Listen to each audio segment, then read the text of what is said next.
তো সঞ্চারপথ বিষয়টা আসলে আমাদের সরলরেখায় বেশি মানানযোগ্য, কিন্তু সেই সঞ্চারপথটা আমরা পড়তেছি কোন চ্যাপ্টারে? দেখো তো, জটিল সংখ্যায়। তার মানে সঞ্চারপথ যে শুধু সরলরেখায় হবে এমন না, আমরা সঞ্চারপথটা জটিল সংখ্যা দিয়েও বের করতে পারি। এখন এখানে যে সঞ্চারপথগুলো দেখব সেগুলো মূলত কার কার দেখব? একটা হচ্ছে সরলরেখা, বৃত্তের সঞ্চারপথ দেখব, উপবৃত্তের দেখব এবং অধিবৃত্তের দেখব। সরলরেখার সমীকরণ এটা আমরা বের করব। আমরা কি জানি, একটা জটিল সংখ্যা জেড দিয়ে প্রকাশ করা যায়, জেড সমান হচ্ছে এক্স প্লাস আই ওয়াই। আমি তোমাদের কোশ্চেন করলাম যে Z plus 2 modulus Z plus 4 কিসের সমীকরণ নির্দেশ করে? তাহলে এই যে একটা জটিল সংখ্যার মডিউলাস আর একটা জটিল সংখ্যার মডিউলাস, এই দুইটা জিনিস দিয়ে একটা সঞ্চারপথ হবে, সেই সঞ্চারপথটা কিসের সমীকরণ নির্দেশ করবে এটা আমাদের বের করতে হবে। একটু রিভিউ করে আসি। আমরা পড়ছিলাম মডিউলাস মানে কি বোঝায়, মডিউলাস অফ জেড এটা বলতে বোঝায় root over X square plus Y square. এখানে বলা ছিল এরকম, রুট বাস্তব অংশ স্কোয়ার প্লাস কাল্পনিক অংশ স্কোয়ার। ওকে, এখন আসি, আমি যদি এটা বলি যে X plus I Y plus 3 or -3, এটা বলতে কি বোঝায়? একটা জটিল সংখ্যা অবশ্যই এর মডুলাস বলতে কি বোঝায়? এর মডুলাস বলতে কি বোঝাবে বলো তো? বাস্তব অংশকে এক্স -3 স্কোয়ার প্লাস কাল্পনিক অংশকে ওয়াই, আমি এটাকে একটু ওয়াই -0 এইভাবে লিখলাম। অবশ্যই বুঝতে পারছো যে আমি লিখছি যে তার মধ্যে নিশ্চয়ই কোনো একটা ইম্পর্টেন্স আছে। আমরা এই ইম্পর্টেন্সটাই খুঁজে বের করব। দেখো, আমরা যদি সরলরেখায় যাই, সরলরেখায় এমন ছিল দুইটা বিন্দু যদি এরকম থাকে, একটা ছিল মনে করো এক্স ওয়াই আর একটা হচ্ছে 5 2 or 5 0।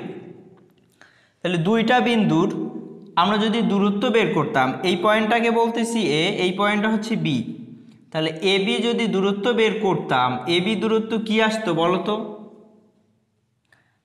X -5 square plus Y -0 square, এরকম আসতো। কি ছিল? ভুজদ্বয়ের অন্তর স্কোয়ার প্লাস কোটিদ্বয়ের অন্তর স্কোয়ার। ওকে, ফাইন। তাহলে এই যে বিষয়টা, আমরা এই 4 ধরনের যে সমীকরণ দেখব প্রত্যেকটাতেই কাজে লাগবে। সো এই জন্য আমি বলে নিলাম যে এটা বলতে কি বোঝায় আর এটা বলতে কি বোঝায়। তাহলে এখন আমি যদি বলি জেড প্লাস 2, এইটা জিনিস কি বোঝায়? এটার জন্য আগে এটা থেকে আসি, ঘুরে আসি। দেখো তো এখানে কি আছে, X -3 whole square Y -0 square. এখান থেকে কি গেস করতে পারো যেখানে দুইটা বিন্দু আছে, একটা বিন্দু হচ্ছে এক্স ওয়াই আর একটা বিন্দু হচ্ছে 3,0? ঠিক এটার মতো না? দেখো এখানে আমরা বলতেছি এক্স ওয়াই থেকে 30 বিন্দুর দূরত্ব, তাহলে দুইটা বিন্দুর দূরত্ব বোঝাচ্ছে। আর এখানে আমরা কি বলতেছিলাম যে এক্স ওয়াই থেকে 50 বিন্দুর দূরত্ব। তাহলে এটার সাথে যদি আমরা তুলনা করে দেখি, তাহলে এই যে জটিল সংখ্যাটা, এটা বলতে আসলে বোঝায় এক্স ওয়াই থেকে 30 বিন্দুর দূরত্ব। ওকে, ফাইন। এখন আসি আমরা ম্যাথটায়। এই বেসিক ধারণাটা আমাদের কাজে লাগবে, তাই আমরা এই বেসিক ধারণা সম্পর্কে জেনে নিলাম।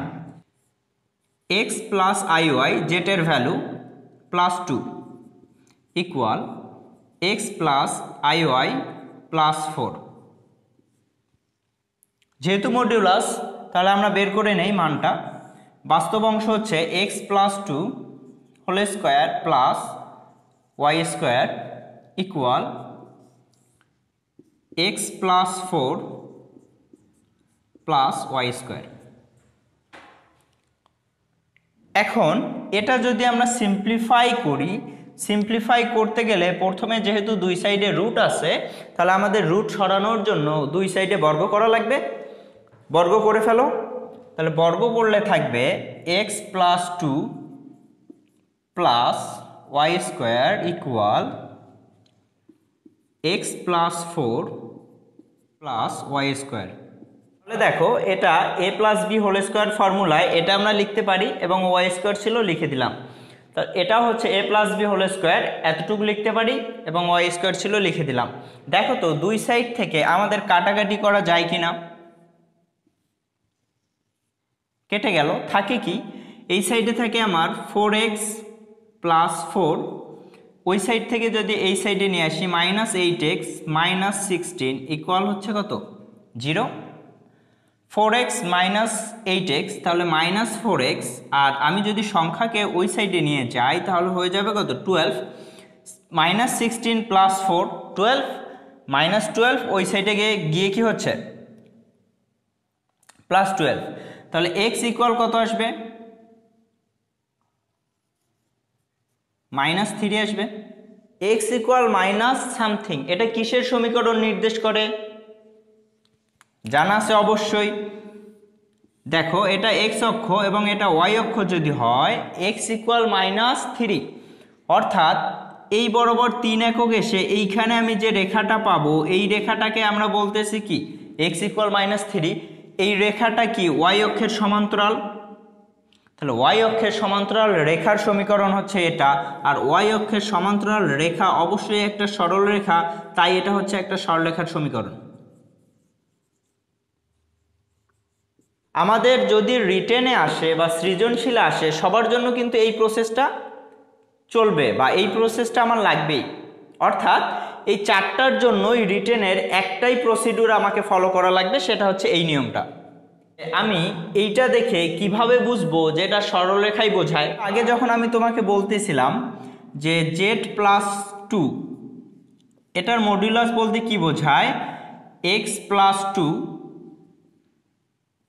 প্লাস y - 0 এরকম ছিল। এক্সাম্পল যাই দিই না কেন মূল কাহিনী তো এরকমই ছিল যে দুইটা বিন্দুর মধ্যবর্তী দূরত্ব, দুইটা বিন্দু কে কে ছিল, একটা বিন্দু হচ্ছে xy আর একটা বিন্দু হচ্ছে 20 -20, আমরা দূরত্ব বের করতে চাচ্ছি। তাহলে এই যে দুইটা বিন্দুর দূরত্ব, তাহলে এখানে এইটা থেকে আমরা বলতেছি যে এই দুইটা বিন্দুর মধ্যে দূরত্ব। আবার এটা থেকে যদি আমরা বলি, এটা থেকে কি বলা যায়, এটা থেকে বলা যায় x, y এবং -4, 0 এই দুইটা বিন্দুর দূরত্ব। বিষয়টা খেয়াল করো, এই যে xy এখানেও আছে, এই অংশেও আছে, আবার এই অংশেও আছে। তাহলে বিন্দু আমরা মোট কয়টা পাচ্ছি, তিনটা বিন্দু পাচ্ছি। তিনটা বিন্দুর মধ্যে একটা হচ্ছে -2, 0, একটা হচ্ছে xy আর একটা হচ্ছে -4, 0। এই কোশ্চেন কি বলে, এই কোশ্চেন বলে যে এই বিন্দু থেকে এই বিন্দুর দূরত্ব এবং এই বিন্দু থেকে এই বিন্দুর দূরত্ব কি হবে সমান। এইখান থেকে যদি আমি আরেকটা বিন্দু এখানে নেই, এই জায়গায় দেখো যেহেতু xy এর মান পরিবর্তনশীল, যে কোনো মান হইতে পারে, তাহলে এই জায়গায় মনে করো প্রথমে আমি ধরে নিলাম। তারপর যদি তুমি এইখান থেকে এইখানে p এর মান, এইখানে যদি x এর মানটা চিন্তা করো xy এর মান, আবার দেখবা এখান থেকে এই দূরত্বটা এটাও সমান। সিমিলারলি তুমি যখনই উঠে যাও না কেন, xy যখনই চেঞ্জ করবা দেখবা সবসময় দূরত্ব কি হবে সমান, অর্থাৎ এই দূরত্ব সমান, এই দূরত্ব সমান। তাহলে এই বরাবর যে রেখাটা পাবা এই রেখাটাই মূলত আমার কি, এই রেখাটাই মূলত আমার এটা ছিল এবং এটা একটা কি সরল রেখা। আরও একটা মজার বিষয় বলি, সেটা হচ্ছে আমরা যখন এই কাজটা করতেছি না, এই যে দুইটা বিন্দুর মাঝখানের যে রেখাটা, এই রেখাটা এই দুইটা বিন্দুর ঠিক মাঝামাঝি দিয়ে যায়, অর্থাৎ -20 এবং -40 এই দুইটার মধ্যবিন্দুগামী রেখা কিন্তু এই রেখাটা, যে রেখাটা আমরা এখানে বের করে আসছি। দেখো ওখানে আমরা x এর ভ্যালু পাচ্ছি কত -3, আর এখানে আমরা কি বললাম, রেখাটা এই দুইটা বিন্দুর মাঝ বিন্দু দিয়ে যাবে, অর্থাৎ মধ্যবিন্দু দিয়ে যাবে। দেখো তো মধ্যবিন্দু, এই দুইটা বিন্দুর মধ্যবিন্দু কত -2 -4, তাহলে যোগ করলে হচ্ছে কত -6, তাকে 2 দিয়ে ভাগ দিলে কত হয় -3, তাহলে -3, 0। দেখো এই রেখা কিন্তু -3, 0 বিন্দু দিয়েই যায় এবং সেটাই আমরা এখানে বের করছি। তাহলে আমরা সহজে কিভাবে বলতে পারি একটা সরলরেখা নির্দেশ করবে, আমরা বলতে পারি z plus minus a equal z plus minus b. এই টাইপের যদি কোনো আমার ইকুয়েশন দিয়ে দেয় জটিল সংখ্যার ক্ষেত্রে, তাহলে এটা দেখেই আমাকে বুঝতে হবে যে এটা একটা সরলরেখা নির্দেশ করে। তার প্রুফ আমরা সৃজনশীল অনুযায়ীও দেখে আসছি এবং এখানে এমসিকিউ এর জন্যও দেখে আসছি। এছাড়া আরেকটা জিনিস বলি, সেটা হচ্ছে আমি যদি কখনো এরকম বলতাম যে এই জেটের সামনে 2 দিতাম বা জেটের সামনে 3 দিতাম, তাহলে তখন কিন্তু আর সরলরেখা হইতো না, তখন অন্য কিছু হইতো। এই জন্য আমাদের মনে রাখতে হবে যখন আমি সরলরেখার কথা বলতেছি অবভিয়াসলি জেড দুইটার সহগ কি থাকবে? সমান থাকবে।